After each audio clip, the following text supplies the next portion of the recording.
नमस्ते दोस्तों, मैं हूं प्रदीप कुमार। आप देख रहे हैं डिजिटल मार्केट। वीडियो शुरू करने से पहले बता दूं, ये वीडियो एक एजुकेशनल पर्पज़ के लिए है। अगर आप स्टॉक मार्केट में कोई भी फाइनेंशियल इन्वेस्टमेंट करते हो तो अपने सोच समझ के साथ ही करें या फिर अपने फाइनेंशियल एडवाइजर से सलाह जरूर लें। अगर आपको स्टॉक मार्केट में कोई भी फाइनेंशियल लॉस होता है तो उसके लिए ये वीडियो रिस्पॉन्सिबल नहीं रहेगी।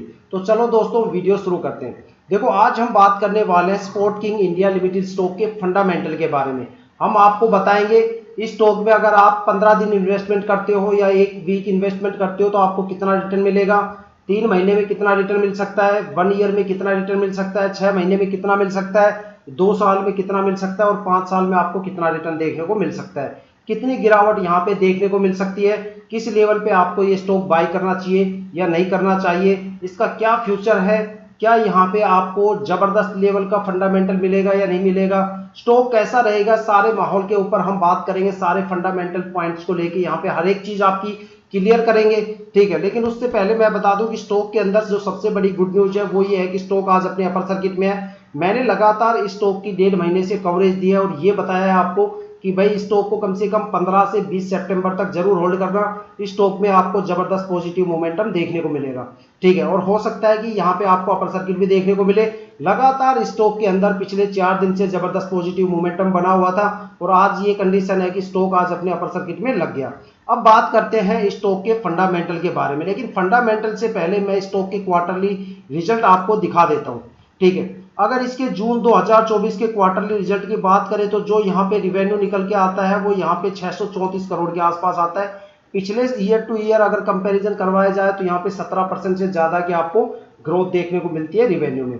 और अगर इसके नेट इनकम की बात करें तो यहाँ पे 31 करोड़ की आपको नेट इनकम देखने को मिलती है। 75% से ज्यादा इसमें ग्रोथ देखने को मिलती है। साथ में अगर नेट प्रॉफिट मार्जिन की बात करें तो यहाँ पे 5% से ज्यादा की इस बार ग्रोथ हुई है और पिछले ईयर के कंपैरिजन में इसका कंपैरिजन करवाए तो यहाँ पे 48% से ज्यादा का आपको अच्छा खासा पॉजिटिव मोमेंटम आपको देखने को मिला है। ये जो रेशियो है ये पिछले क्वार्टर के कंपैरिजन का है, ये पिछले ईयर के कंपैरिजन का है, ठीक है। अब बात करने वाले हैं इसके फंडामेंटल को लेके कि थोड़ा सा डीपली फंडामेंटल। तो फंडामेंटल के लिए हम यहाँ पे आ जाते हैं, ठीक है। अब सबसे पहले स्टॉक के जो मार्केट कैपिटल है उसकी बात हम करने वाले हैं। अगर स्टॉक की मार्केट कैपिटल देखा जाए तो 1376 करोड़ रुपए के आसपास है। देखा जाए तो स्टॉक की जो मार्केट कैपिटल है वो काफी जबरदस्त है। साथ में अगर पी रेशियो की बात करें तो यहाँ पे 16 रुपए के आसपास आपको पी रेशियो देखने को मिलता है, 16 पॉइंट के आसपास पी रेशियो देखने को मिलता है। स्टॉक के अंदर आप कह सकते हो कि भाई कोई भी प्राइस वैल्यूएशन नहीं है, ठीक है। अब बात करते हैं इसके आरओई का। आरओई का मतलब होता है रिटर्न ऑन इक्विटी। इक्विटी पे कितना रिटर्न दे रहा है, ठीक है। तो यहाँ पे जो एक एवरेज यहाँ पे आ रही है कि भाई इक्विटी पे ये कम से कम 7.80 के आसपास इक्विटी पे ये रिटर्न दे रहा है। ये एक एवरेज है पूरे साल की कि भाई पूरे साल में आपको कम से कम नियर बाय इतनी आपको इक्विटी पे रिटर्न देखने को मिल रहा है, ठीक है। साथ में अगर इसकी बुक वैल्यू की बात करें तो 64.92 के आसपास है। देखो एक चीज बता देता हूं, इसका जो यहाँ पे करंट शेयर प्राइस चल रहा है, ठीक है, वो 113 रुपए के आसपास चल रहा है और साथ में जो इसकी बुक वैल्यू है वो यहाँ पे क्या है 64 रुपए के आसपास। मतलब जो बुक कर रहे हैं, मतलब जो एवरेज है कि भाई वहां पे जो भी प्रमोटर है, पब्लिक इन्वेस्टर है, एफआईआई और डीआईआई है, वो जो भी शेयर्स यहाँ पे बाई कर रहे हैं, ठीक है, उनकी अब तक जो एवरेज चल रही है कंपनी के अंदर की भाई क्या एवरेज के ऊपर सेल्स जो शेयर्स खरीदे जा रहे हैं उनकी जो एवरेज क्या है वो यहाँ पे 64.92 के आसपास है। जबकि शेयर का जो प्राइस चल रहा है वो 113 रुपए के आसपास है। मान लो आप कोई भी स्टॉक खरीदते हो, एक आप 100 रुपए पे खरीदते हो 100 शेयर और वही 100 शेयर आप 50 रुपए पे खरीदते हो तो आपकी जो शेयर की जो एवरेज आ जाएगी वो कम से कम 75 रुपए के आसपास आएगी। यही सिनेरियो यहाँ पे है कि भाई 113 रुपए 80 पैसे का शेयर चल रहा है और यहाँ पे जो बुक वैल्यू की एवरेज आ रही है वो 64.92 के आसपास आ रही है। तो आप सोच सकते हो कि ये स्टॉक 64.92 से नीचे नहीं जाएगा। किसी भी स्टॉक के अंदर अगर आपको ये निकालना है कि भाई सबसे बेस्ट रेसिस्टेंस कौन सा है तो कभी भी कैंडल चार्ट पे मत जाना। कैंडल चार्ट सिर्फ पूरा प्रीवियस एक्टिविटी को आपको दिखाएगी कि भाई वहां पे प्रीवियस टाइम में पास्ट के अंदर स्टॉक की क्या परफॉर्मेंस रही थी।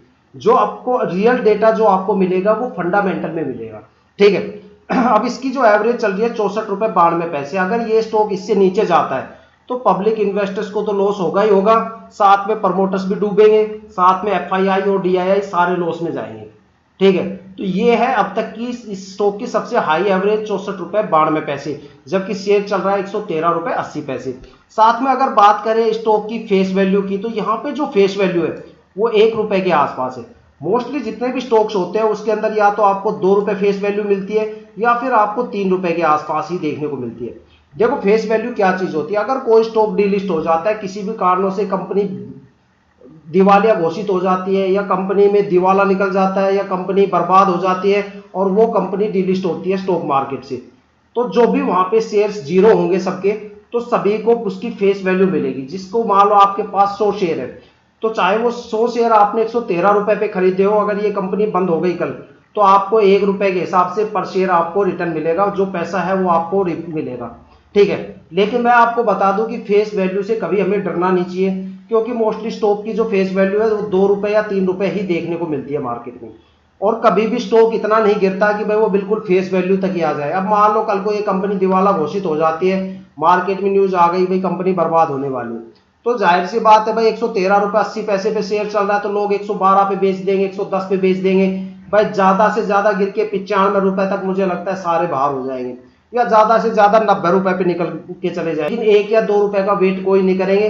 अगर कोई ये सोच रहा है कि नहीं भाई मैं तो बिल्कुल ही इसको फेस वैल्यू पे ही बेचूंगा, तो भाई वो तो फिर दुनिया का सबसे ही अलग मतलब इंसान है, उसके बारे में तो कहना थोड़ा सा मुश्किल है, ठीक है। अब बात करते हैं आगे। अगर इस स्टॉक के रिटर्न की बात करें, तो यहाँ पे अगर आप इसे 1 वीक रिटर्न, अगर 1 वीक के लिए होल्ड करते हो, तो यहाँ पे आपको कोई अच्छा खासा रिटर्न देखने को नहीं मिलता। अगर इसे आप 1 मंथ होल्ड करते हो, तो यहाँ पे भी कोई रिटर्न देखने को नहीं मिलता। और अगर आपको मिनिमम 3 मंथ तक इसको होल्ड करते हो, तो यहाँ पे 39% को आपको रिटर्न देखने को मिल रही है, जो एक एवरेज चल रही है कि भाई अगर कोई 3 महीने होल्ड करता है तो उसको 39% के आसपास यहाँ पे रिटर्न देखने को मिलता है। और अगर कोई इसे 6 महीने होल्ड करता है, तो इसको कम से कम जो एवरेज आ रही है रिटर्न की वो 43% से ज्यादा की आ रही है। और अगर कोई इसे 9 महीने तक होल्ड करता है, ठीक है, 9 महीने से मुझे थोड़ी सी हंसी आ रही है, जो इसको 9 महीने के लिए कोई भी होल्ड करता है, तो उसको कम से कम जो यहाँ पे एवरेज देखने को मिलती है वो 46.44% के आसपास देखने को मिलती है। 1 ईयर अगर आप होल्ड करते हो, तो यहाँ पे जो एवरेज आ रही है, जो अब तक एवरेज है लाइफ टाइम इसकी, वो 41% के आसपास है। 2 साल तक अगर आप होल्ड करते हो तो 40% आपको रिटर्न देखने को मिलता है। 3 साल होल्ड करते हो तो 10% रिटर्न देखने को मिलता है। 4 साल भी शायद यही है, और 5 साल भी फिलहाल एवरेज यही चल रही है, ठीक है। अब बात करते हैं स्टॉक की होल्डिंग के बारे में कि होल्डिंग में क्या क्या यहाँ पे फर्क पड़ रहा है। देखो इसकी जो स्टॉक की होल्डिंग है वो मुझे सबसे जबरदस्त लगी भाई साहब। अगर देखा जाए जून 2023 में, तो जून 2023 में देखो यहाँ पे जो होल्डिंग है ना वो जबरदस्त रही है। ये देखो जून 2023 के अंदर जो इसकी होल्डिंग है वो 74% के आसपास रही है, और 74.36% के आसपास रही है, और कंटिन्यू ये सेम है, ठीक है। हर क्वार्टर के अंदर ये सेम है, और आज जून 2024 में भी इसकी होल्डिंग में, प्रमोटर की होल्डिंग में कोई भी फर्क नहीं पड़ा। साथ में अगर इसकी डीआईआई की होल्डिंग करें, तो यहाँ पे डीआईआई की होल्डिंग कुछ भी नहीं है, आज भी वो जीरो की जीरो रखी हुई है। अगर यहाँ पे एफआईआई की होल्डिंग करें, तो पिछले साल जून 2023 में यहाँ पे 0.06% थी, जो इस बार बढ़ के 0.20% के आसपास हो गई। मतलब यहाँ पे जो एफआईआई की होल्डिंग है वो बढ़ गई। जबकि देखा जाए तो पिछले 3 महीने में एफआईआई ने 30,000 करोड़ की बड़ी बिकवाली की है, ठीक है, जिसकी वजह से इंडियन स्टॉक मार्केट में काफी स्टॉक्स के अंदर एफआईआई का जो डेटा है वो काफी ज्यादा इंपैक्ट हुआ है, काफी ज्यादा गिरावट देखने को मिली है एचसीएल वगैरह में, विकास इकोटेक में। लेकिन यहाँ पे जो एफआईआई की होल्डिंग है बल्कि वो तो बढ़ गई, ठीक है। साथ में अगर पब्लिक इन्वेस्टर्स की बात करें, तो पिछले साल 25% से ज्यादा के यहाँ पे 25.5% के आसपास जून 2023 में यहाँ पे पब्लिक जो इन्वेस्टर्स थे वो थे। यहाँ पे जो इसकी होल्डिंग है वहां पे देखा जाए तो सबसे ज्यादा प्रमोटर ही माल लेके बैठे हैं। उसके बाद अगर कोई बैठा है तो पब्लिक इन्वेस्टर्स है 25% के आसपास। तो अगर ये स्टॉक डूबा, तो देखो पब्लिक इन्वेस्टर तो यहाँ बर्बाद नहीं होंगे, लेकिन कंपनी के जो प्रमोटर है वो लुट जाएंगे। यहाँ पे प्रमोटर लुट गए तो कंपनी भी बर्बाद होगी। तो जाहिर सी बात है, बस स्टॉक तो नीचे गिरेगा नहीं, क्योंकि यहाँ पे पब्लिक इन्वेस्टर तो ना के बराबर है। तो जो भी यहाँ पे पैसे लगा रहे हैं वो कंपनी के खुद के बंदे हैं, वो कोशिश कर रहे हैं कि यहाँ पे पब्लिक इन्वेस्टर्स बढ़े, इसलिए स्टॉक को वो लगातार अट्रैक्टिव तरीके से बढ़ाते जा रहे हैं ऊपर, ठीक है, और एक अच्छे खासे तरीके से इसको ऊपर लेके जाएंगे। स्टॉक के फंडामेंटल काफी जबरदस्त है। और बात करें यहाँ पे डिविडेंड की, तो देखो कंपनी ने एक अच्छा खासा यहाँ पे डिविडेंड भी दिया है, 0.44% का डिविडेंड यहाँ पे अनाउंस भी किया है। तो कंपनी के फंडामेंटल काफी अच्छे हैं। मैं स्टॉक को बाय करने के लिए आपको रिकमेंडेड करूंगा, लेकिन यहाँ पे कम से कम जो आप बाय करें वो आप जो अभी करंट प्राइस चल रहा है 113, आप इसे